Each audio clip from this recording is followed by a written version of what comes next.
Good morning. It's very beautiful out here. I didn't catch it coming all the way up, but it's still at the beginning of its journey for the day. We're going to do topic 22, family myths and distortions. What are family myths and distortions? Family myths and distortions are stories that develop within the family to keep others from knowing the reality of what is really going on in the family.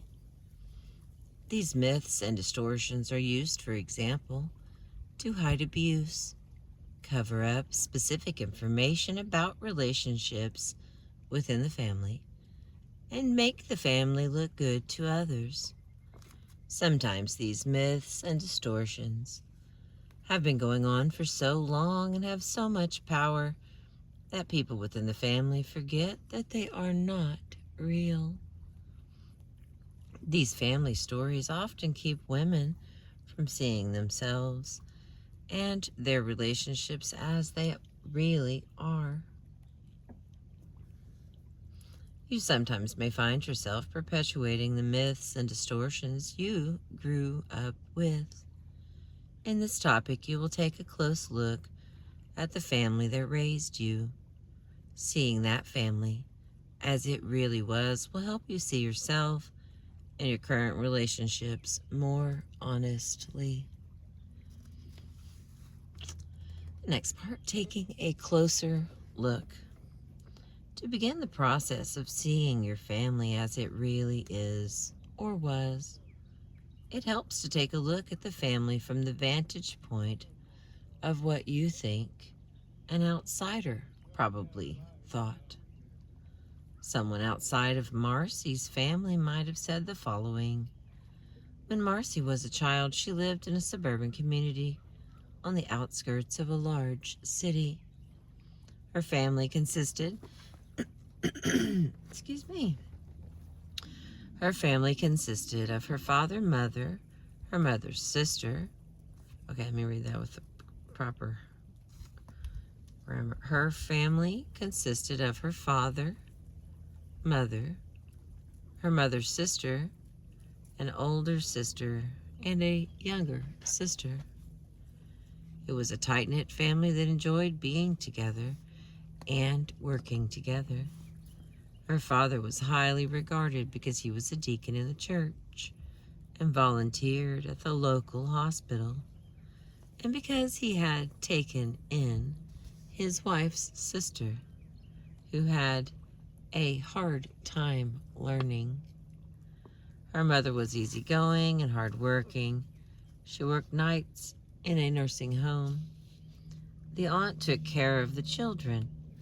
The children were quiet, well-behaved, and happy. Now we've got a, a paragraph's worth of empty space.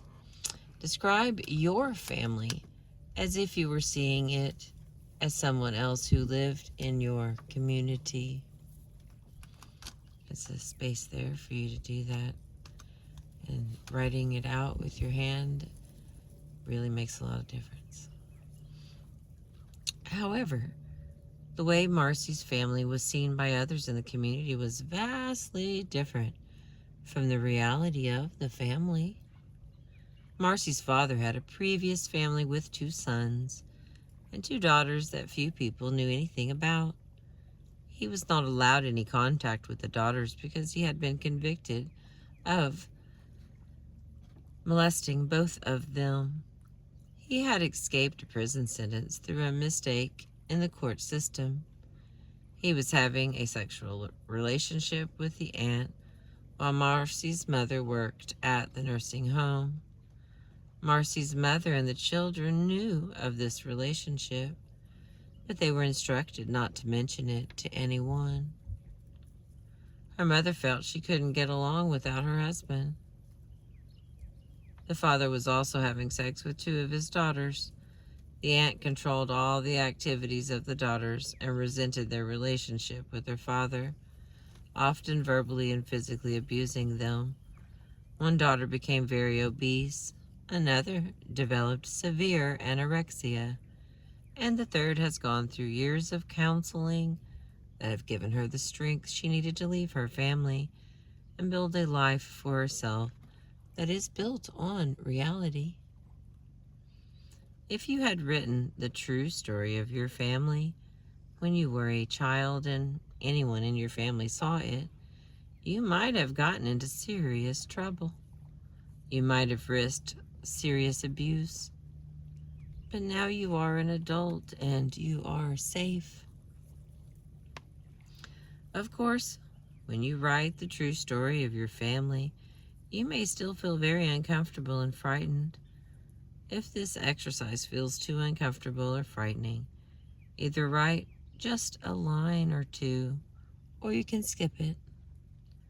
You can write more at some other time if you want to. And then there's a giant space provided that starts with, "Here is the true story of my family." And the next question, lots of space to write. How did it feel to write the true story of your family? And the next question, why do you think you felt this way?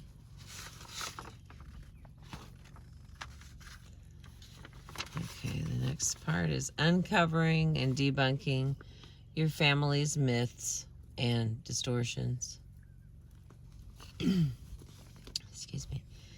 In this section, you will work to uncover your family's myths and distortions and develop some ideas on ways you could reduce the effects of the myths on your life. There are 5 steps in this process. Number 1, identifying the myth and or the distortion. Number 2, naming the person or people who taught you this myth and assessing that person's believability. Excuse me. I swear I took Claritin.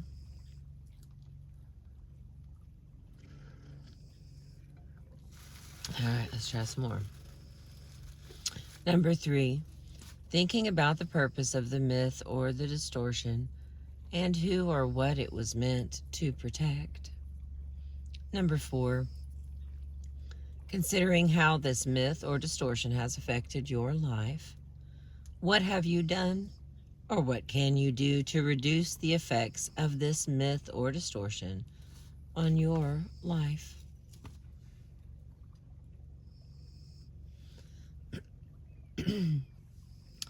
And the final one, number 5, developing a positive response to the myth.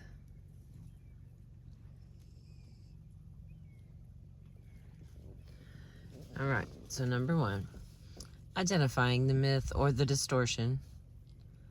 Think about the things you learned from your family that were not true or were distortions of the truth.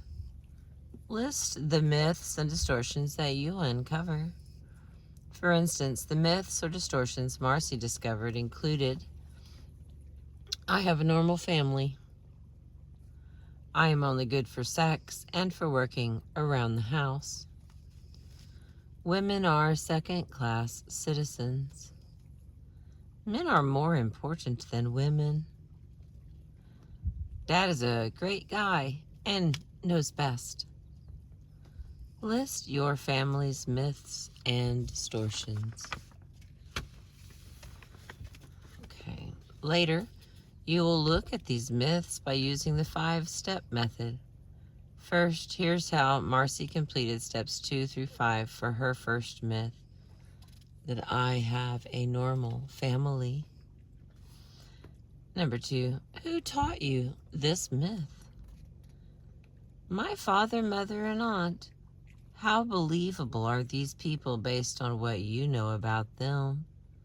They are not believable. My father is an abusive man and very dishonest, manipulative, and aggressive. My mother is passive and doesn't even feel like she can take care of herself. My aunt is vicious and cruel. Number 3, what was the purpose of this myth? What was it meant to do? Who or what was it meant to protect?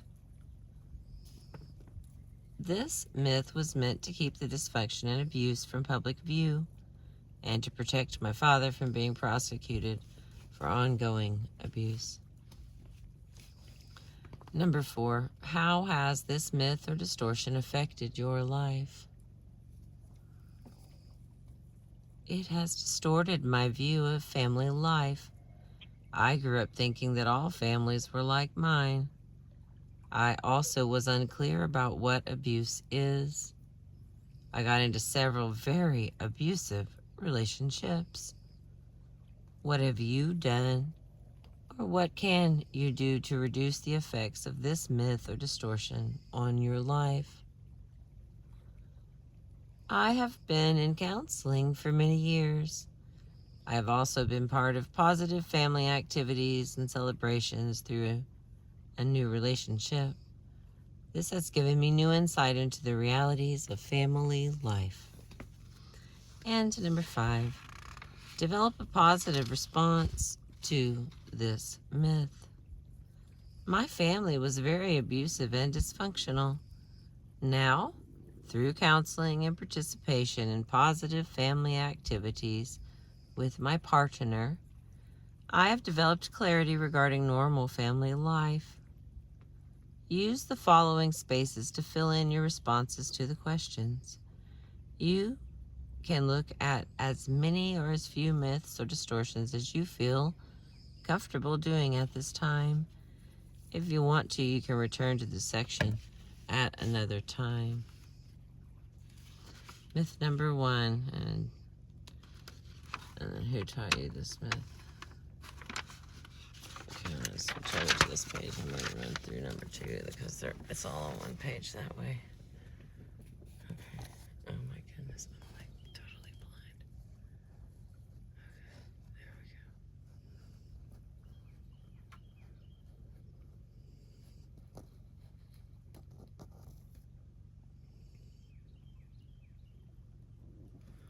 All right, now we'll read it. You start with the myth, and that's in space number 1, and answer the question in space number 2. Who taught you this myth? My goodness. And then, how believable is this person based on what you now know about them? These are all to be written out. Number 3, what was the purpose of this myth? What was it meant to do? Who or what was it meant to protect? And number 4, how has this myth or distortion affected your life? What have you done or what can you do to reduce the effects of this myth or distortion on your life? And it just keeps going with options of doing that. It just keeps going. All the way to myth number 5. And then we're at the end. Reinforcing your positive responses. Myths and distortions you learned as a child are very hard to unlearn because you learned them from people whom you trusted at the time, because they were reinforced every day.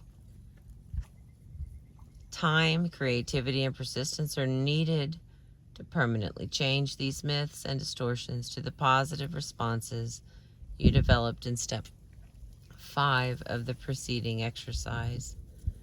You will discover many ways to reinforce these positive responses, and gradually you will notice that the myths and distortions become less real for you. Here are some of the ways that others have successfully used. Write the positive responses on a piece of paper you carry with you, and then read them over and over every time you have a few extra minutes. Repeat the positive responses over and over every time you notice that you are thinking about the myths. Repeat the positive responses 5 times when you first get up in the morning and 5 times before you go to sleep at night. Write the positive responses over and over using different styles of handwriting, using your right hand for some and your left for others. Write in your journal about the positive responses. And lastly, make signs with the positive responses and hang them in places where you will see them often. Read them every time you see them. In the space provided, please list other ways you have thought of that would help reinforce your positive responses. All right, the optional activities. Number 1, make a list of the myths and distortions you learned in your family and then destroy it to symbolize letting go of the misinformation. Number 2, using an artistic medium that feels right to you. Express how you feel about your family's myths and distortions. Number 3, talk to a trusted friend about your family's myths and distortions. Number 4, ask a trusted sibling to share any family myths or distortions that they can recall. Are they the same or different from yours? Why do you think that is? And the final thing, things to remember every day. I see myself and my relationships as they really are. And I can successfully get rid of the effects of the myths and distortions I learned as a child. And this has been topic 22, family myths and distortions. Thank you for being with me. I appreciate you.